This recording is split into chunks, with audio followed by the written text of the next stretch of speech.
You don't belong in this family, my father barked, his voice sharp enough to slice through the summer air inside our Dallas ranch house.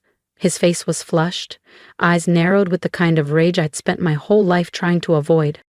Then, without a pause, he tore the crisp white envelope in half. The job offer I had fought tooth and nail for. My hands shook, my throat burned, but I didn't cry. Crying would mean he'd won. Leaning casually against the marble island, my older brother, Chase, smirked like he'd been waiting for this exact moment. She only got the offer because they felt sorry for her, he muttered. Let's be honest. My mother stood at the sink, scrubbing the same plate over and over, pretending she heard nothing. My younger sister Morgan lounged at the table, tapping away on her phone, pretending I didn't exist. They didn't want me to succeed. They never thought I could. That morning, the HR director's voice had been warm and certain over the phone. We've never seen someone ace every single round with this much skill and composure. Welcome aboard, Rachel. My name is Rachel Lawson. This job wasn't a favor. It was mine. I had earned it. The pieces of the offer fluttered to the floor like scraps of my future. You think you're better than your brother? Dad sneered. Chase knows his place. You? Always chasing some fantasy career like a lost kid. We didn't raise you for this corporate nonsense. I'd put myself through UT Austin without a dime from them. Worked double shifts, skipped rent some months just to cover tuition. Graduated summa cum laude. But in this house, none of it mattered. You're just a part-time receptionist with a useless degree, Chase added, grinning. Ugh, he wasn't wrong. At least, not about the last 4 months. I'd been working temp jobs, sending out applications late into the night. No one here believed I'd land anything real. Until now, a 6-figure strategy role at one of the top firms in Texas. And now, it lay shredded at my feet. I didn't argue. I didn't beg. I simply turned toward the doorway, where my husband Daniel, still in his Navy suit from his afternoon meeting, had been silently watching the whole scene unfold. And in his hand was their boss's business card.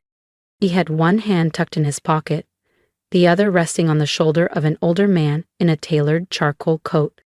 The same man who had signed the offer letter, now lying in shreds on the kitchen floor. The owner of the company. Dad saw them last. His words caught mid-rant and Chase's smirk faltered. Morgan's phone slipped from her hand. The silence that fell was sharp enough to cut glass. The older man stepped forward with a presence that shifted the entire room's air. His sharp, calculating eyes swept over each of them before settling on the torn papers at my feet. Is this how you treat your daughter's accomplishments? He asked evenly, his voice calm but carrying an unmistakable authority. No one spoke. Even Mom turned from the sink, nervously drying her hands on a dish towel. I didn't know who you were, Dad stammered. Oh, I think it's exactly what it looks like, the man replied without raising his voice. I'd never seen my father speechless. This was a man who always had something to say, especially when it came to cutting me down. Daniel stepped to my side, his hand resting gently at my lower back. The steady weight of his touch made me realize I'd been holding my breath. He leaned in, speaking just loud enough for everyone to hear. I told you, you won't have to fight them alone anymore. The man in the coat extended his hand to me. Rachel, I'm Stephen Cole, founder and chairman of Cole & Hawthorne Strategies. Your work didn't just stand out, it redefined our benchmarks. That offer letter, ripped or not, was only the beginning. My brows furrowed. The beginning? Stephen smiled. Daniel showed me your analytics reports, your freelance portfolio, your project frameworks. It's rare to see this level of insight. The job was already yours, but after our conversation this afternoon, I realized we'd been aiming too low. I want you leading one of our new expansion divisions in Chicago.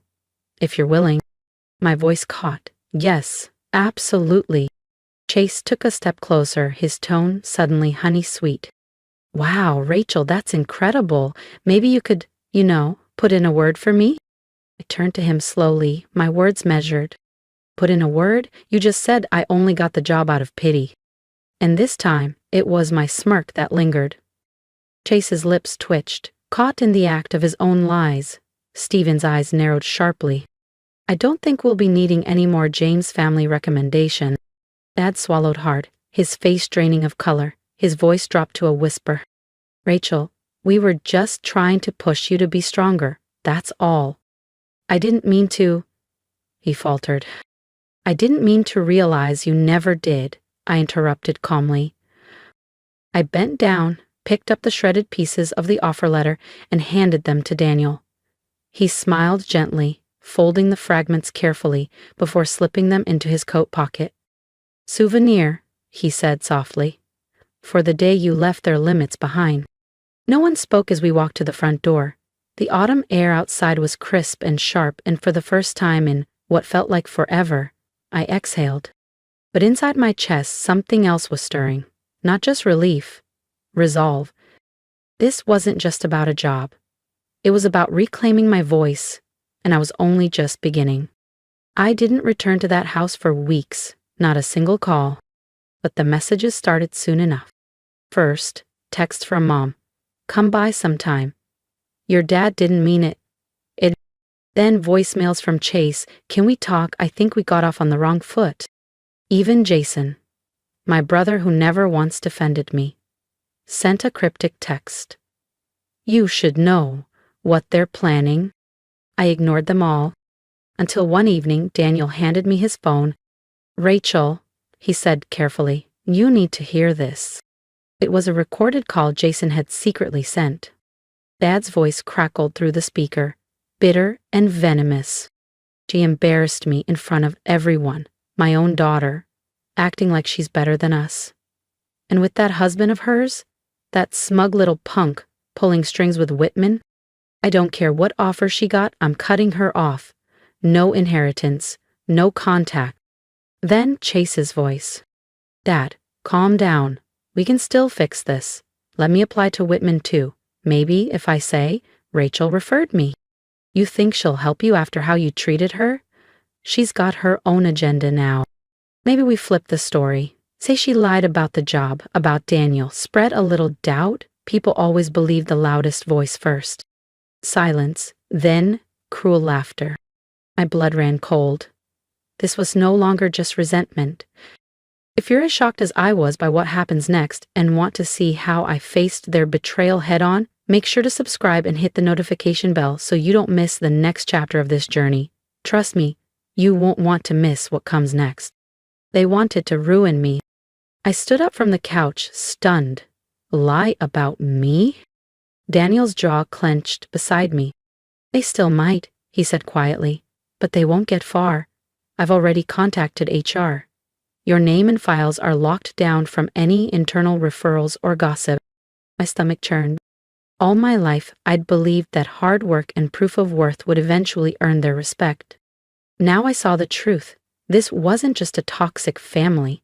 It was a war zone. And they'd drawn first blood. A week later, Stefan Cole invited Daniel and me to a dinner party with senior executives.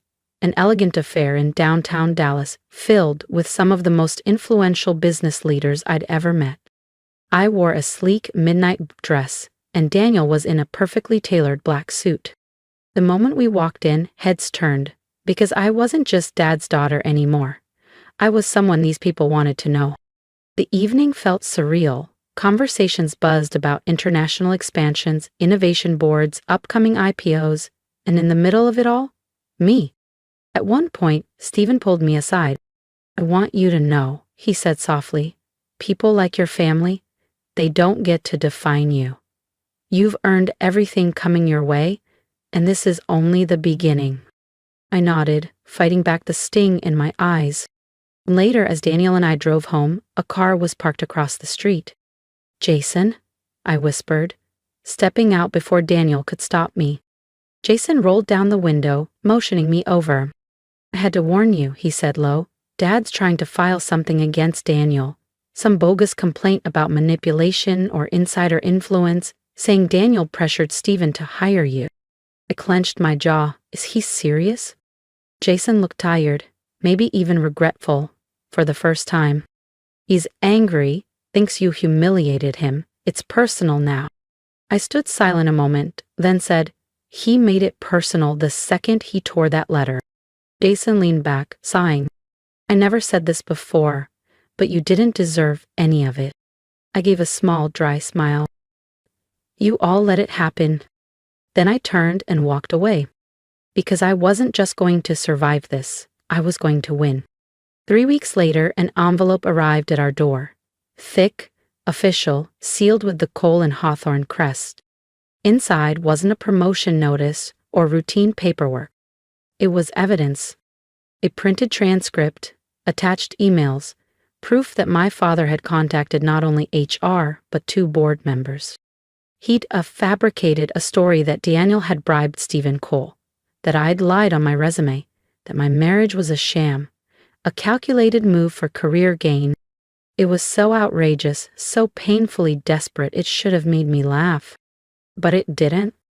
It made me furious. Daniel watched me as I flipped through the pages, my hands trembling, my chest rising and falling with every breath. They really did it, whispered. They really tried to destroy me. Stephen had already seen it. It included a personal note. Thought you should be aware of what's being said behind your back.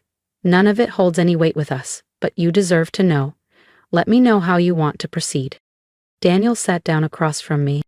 We could pursue legal action, defamation, false claims to a corporation. It's serious. I shook my head. No, that's what they want.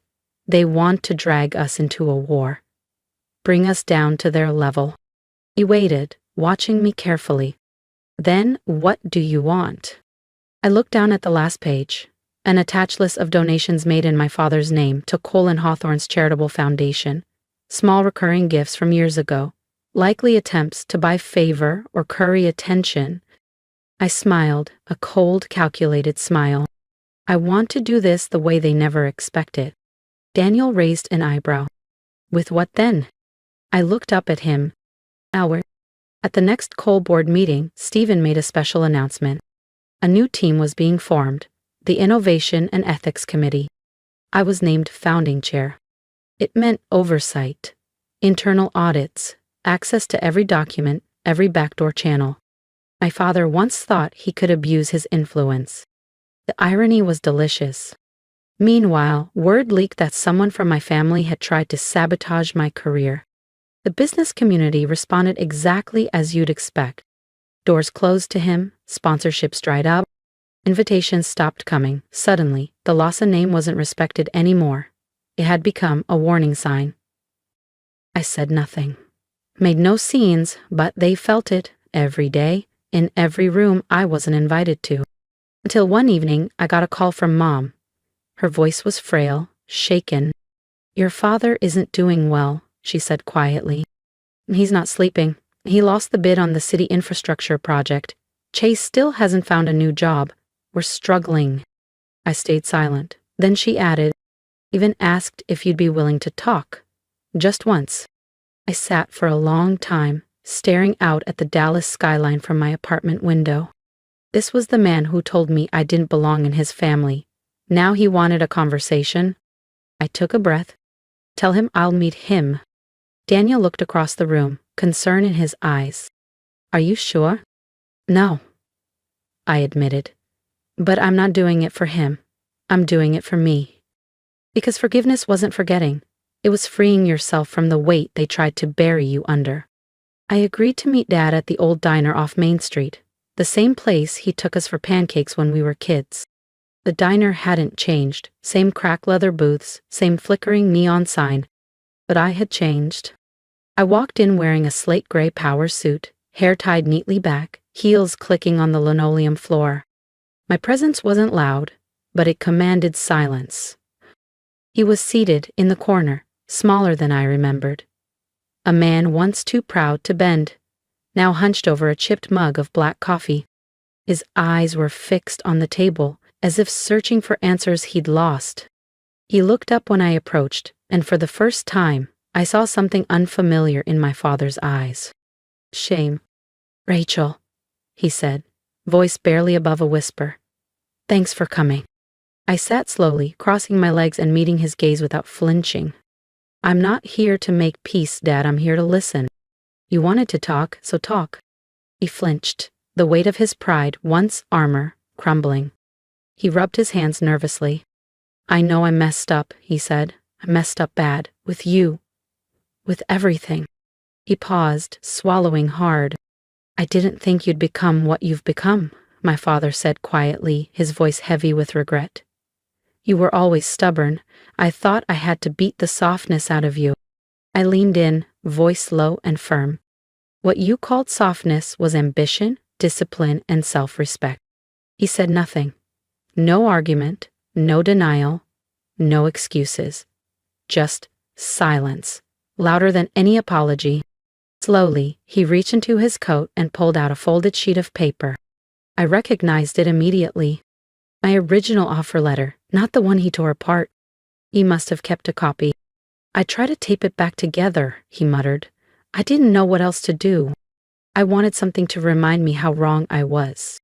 I stared at it, not with anger, not with pity, but with clarity. You didn't believe in me, I said. Not when I applied to college. Not when I worked late shifts and studied all night. Not when I showed you that business plan. You saw Chase's comfort as strength and my drive as rebellion. He winced. I was afraid. Afraid that if you lost me, you'd never get me back. Maybe I wouldn't have, I said coldly, if it weren't for Daniel Stephen and the people who saw me for who I really am, not who they wanted me to see. He fell silent again. Rachel, he said after a long pause, I don't expect forgiveness, but I want you to know I'm proud. And if you ever need anything. I stood, cutting him off. That's the difference between us. You only offer support when it benefits you. I don't need anything from you, not anymore. He looked up, eyes damp but proud enough not to shed a tear. Before I turned to leave, I reached into my purse and placed something on the table. A photo from my first day at Cole & Hawthorne HQ. Me, standing confidently in front of the company sign, smiling, powerful, unapologetically me. Frame it, I said. Maybe someday when people ask what happened to your daughter, you can tell them she became something no one expected. Then I walked out. Months passed. I led Cole & Hawthorne's expansion into 3 cities and made Forbes's emerging leaders list. Chase still bounced between jobs. Jason distanced himself quietly from Dad. Mom texted occasionally but kept her distance. Dad never reached out again, but a friend told me he kept that photo on his desk. Funny, isn't it? The daughter he tore down became the only legacy he had left to display. One evening, Daniel and I stood on our apartment balcony overlooking the Dallas skyline, the same city I once thought would never open its doors to me. You okay? He asked, wrapping his arm around my waist. I smiled. I think I finally am, because sometimes your real family isn't the one you're born into. It's the one that sees you, believes in you, and stands beside you when your own blood tries to cut you down. I didn't just survive. I rose, and no one will ever tear me down again. If this story moved you, please subscribe and share your thoughts below. Your support means everything as I continue to share my journey. Remember, no matter how tough your path, hold on to your ambition and self-respect. They're your greatest power. Together, we rise above those who doubt us.